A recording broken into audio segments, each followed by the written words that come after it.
तस्वीरें वहां से आना शुरू हो चुकी हैं। प्रकार की घटिया राजनीति पहुंच चुके हैं गृह मंत्री अमित शाह उस स्थान पर जो निर्धारित किया गया है डुबकी लगाने के लिए। उनके साथ तमाम गणमान्य मौजूद है। आप देख सकते हैं साधु संत यहाँ पर मौजूद हैं, योगी आदित्यनाथ यहाँ पर मौजूद हैं, उत्तर प्रदेश के दोनों मुख्यमंत्री हैं यहाँ पर। गृह मंत्री अमित शाह आगे बढ़ रहे हैं अभी आस्था की डुबकी लगाने के लिए। महाकुंभ में अब तक करोड़ों श्रद्धालु पहुंच चुके हैं आस्था की डुबकी लगाने के लिए और आज खुद गृह मंत्री यहाँ पर पहुंचे हुए हैं। उनका पूरा परिवार यहाँ पर मौजूद है। फिलहाल वो अपने राजनीतिक परिवार के साथ नजर आ रहे हैं, जहां उनके साथ मौजूद हैं योगी आदित्यनाथ और तमाम साधु संत उनके साथ मौजूद है। महाकुंभ में साधु संतों के साथ इन्होंने मुलाकात भी की है।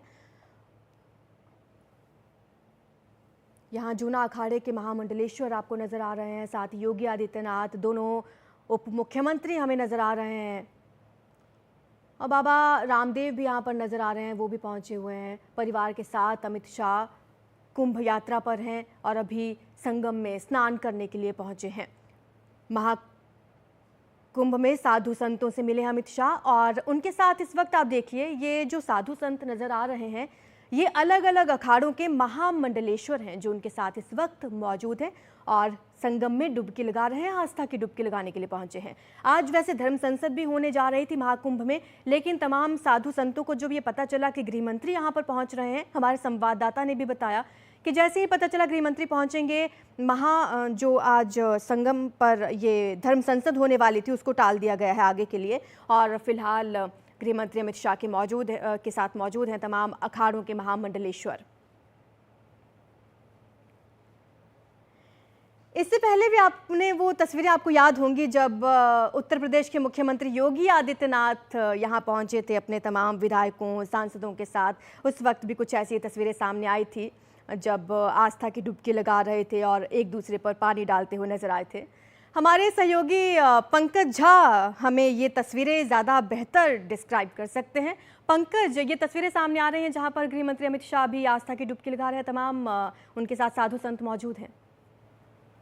जी हाँ, बिल्कुल। आप देखिए ये जो त्रिवेणी कहते हैं जिसको गंगा यमुना और विलुप्त हो चुकी सरस्वती का जो संगम है, यहाँ पर अमित शाह को नजर आ रहे होंगे और ये बड़ा अद्भुत दृश्य है संगम में स्नान का, जो 144 साल बाद अद्भुत संयोग बना है। केंद्रीय गृह मंत्री अमित शाह हाथ जोड़ करके संगम में गंगा की पूजा अर्चना की। उन्होंने हर हर गंगे हर हर महादेव के नारे और जय घोष वहां लग रहे हैं।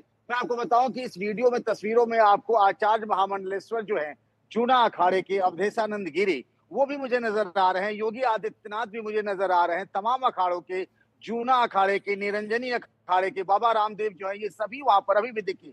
इसको कहते हैं कि अर्घ्य देना एक तरीके से।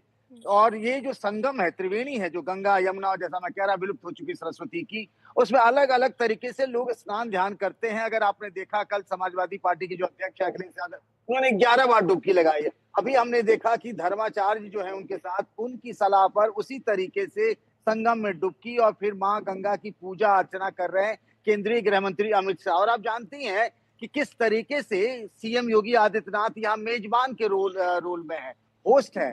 वो जब दिल्ली गए थे तो उन्होंने प्रधानमंत्री नरेंद्र मोदी और राष्ट्रपति द्रौपदी मुर्मू समेत केंद्रीय गृह मंत्री अमित शाह, बीजेपी के अध्यक्ष जेपी नड्डा और कई गणमान्य व्यक्तियों को उन्होंने जाकर के कुंभ में आने का निमंत्रण दिया था। इस निमंत्रण पर भी कई पार्टियों ने विवाद किए थे। कांग्रेस और समाजवादी पार्टी ने कहा था कि कुंभ का कोई न्योता नहीं दिया जाता, लेकिन एक मेजबान की तरह योगी जी वहां गए थे, उन्होंने न्योता दिया और आज की तारीख में वहां पर पहुंचे हैं केंद्रीय गृह मंत्री अमित शाह अपने परिवार के साथ। वहां पर उन्होंने संगम में डुबकी लगाई। उससे पहले उन्होंने कुछ धर्माचार्यों से मुलाकात की। यहाँ स्नान, ध्यान, पूजा और दान, इसका ये रहा है विधान। जो 144 साल बाद जो महाकुंभ चल रहा है, जो एक तरीके से 13 जनवरी से स्नान हुआ है, अगले आपको बताऊं महीने भर तक चलेगा। मौनी अमावस्या जो 29 तारीख को बड़ा स्नान है। इन तस्वीरों के बड़े मायने हैं और जो बड़ी बात कही जाती रही कि कुंभ को लेकर के भले ही सरकार और उसकी व्यवस्था पर सवाल उठाते रहे तमाम नेता विपक्ष के भी,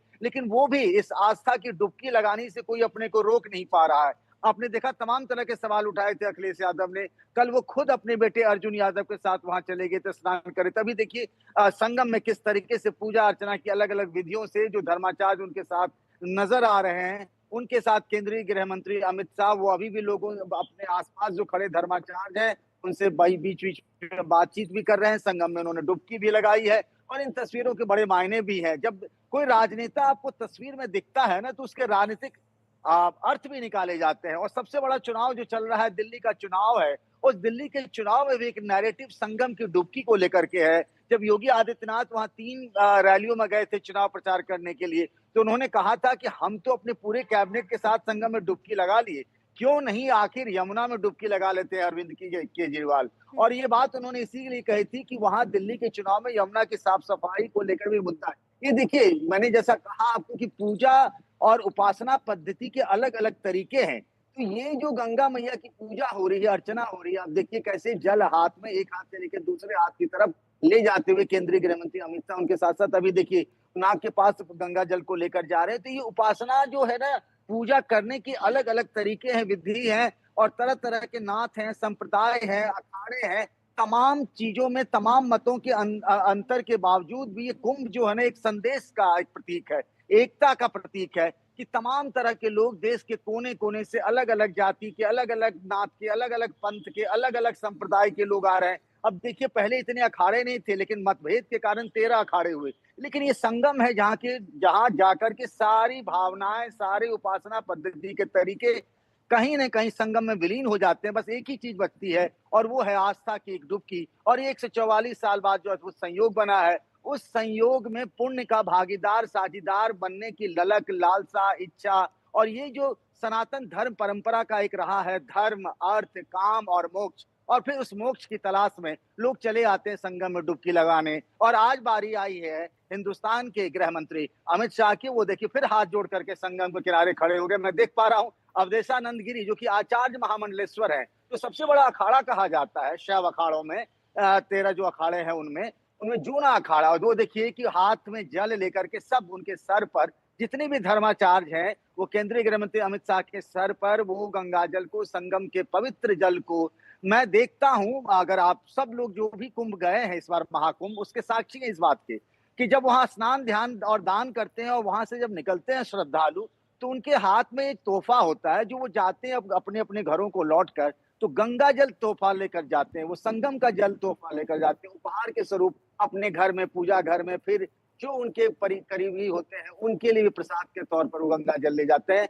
तो संगम में डुबकी का ये विधान केंद्रीय गृह मंत्री अमित शाह का खत्म हुआ। मैं देख रहा हूँ आगे आगे यूपी के मुख्यमंत्री योगी आदित्यनाथ, पीछे पीछे अमित शाह नजर आ रहे थे। ये सब लोग फिर दूसरी दिशा की तरफ आगे बढ़े, और एक तरीके से संगम में डुबकी, जो आज का सबसे बड़ा कार्यक्रम था उनके लिए, स्नान का, उस पूजा विधान का, जो मैं बार बार कह रहा हूँ 144 साल के बाद जो संयोग बना है, उसमें संगम में डुबकी लगाने और पूजा अर्चना करने के बाद लौटते हुए। बिल्कुल, आपने बिल्कुल सही कहा पंकज। जैसे कि आपने जिक्र भी किया, वेदों में भी इस बात का जिक्र है कि गंगा, यमुना, सिंधु, ब्रह्मपुत्र, गंडकी, कावेरी, यमुना, रेवा, कृष्णा, गोदावरी, महानदी में सबसे ज़्यादा जिसको हासिल है कि पूजा जिसकी की जाती है, पवित्र जिसे माना जाता है, वो गंगा नदी है।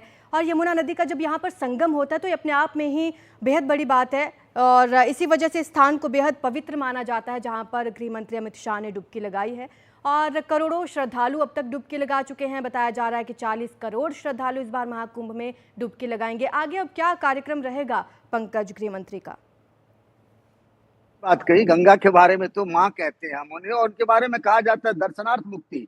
मतलब एक बार दर्शन से ही ना, उनके गंगा के दर्शन से ही कहते हैं कि स्नान करने का लाभ मिल जाता है, पुण्य मिल जाता है। अभी ये लोग गंगा में डुबकी लगाने के बाद फिर बाहर निकले हैं, और इसके बाद अभी भी 4 घंटे के करीब में रहेंगे केंद्रीय गृह मंत्री अमित शाह। वो निकलेंगे तो फिर लेटे हुए हनुमान मंदिर जाएंगे, एक अक्षय वट है उसका भी दर्शन करेंगे। 3 शंकराचार्यों से मिलने का उनका आशीर्वाद, उनके दर्शन, उनके पुण्य का कार्यक्रम है। और कुछ और धर्माचार्यों से, जैसे शरणानंद जी महाराज है, उन सब से मिलेंगे, भोजन करेंगे साधु संतों के बीच बैठ करके। और हम एक बात बार बार जिसका जिक्र कर रहा हूं मैं, वो ये है कि ऑप्टिक्स जो तस्वीरों में दिखता है, एक तस्वीर ना अपने आप में हजारों शब्दों से भी ताकतवर है, बहुत कुछ कह जाती है। मैं बार बार दिल्ली के चुनाव का जिक्र कर रहा हूँ कि हरियाणा के चुनाव में एनडीए की जीत, और फिर उसके बाद महाराष्ट्र में दिल्ली एक बड़ी लड़ाई है, जहां आम आदमी पार्टी की बहुत मजबूत ताकत है। बीजेपी लगातार संघर्ष करने के बावजूद भी अभी तक आम आदमी पार्टी के सामने चुनौती बनने की कोशिश कर रही है। तो इस ऑप्टिक्स का वहां भी मायने है। जैसा मैं कह रहा था कि दिल्ली के चुनाव में भी कुंभ, स्नान, गंगा, यमुना, इन सब की चर्चा हो रही है। सनातन धर्म, सब लोग कहीं ना कहीं एक जो कुंभ को लेकर लोगों में देश के श्रद्धा है, उस श्रद्धा के भाव में सब अपनी राजनीति भी करना चाहते हैं। तो इन तस्वीरों को आप उनसे भी जोड़कर देख सकती हैं।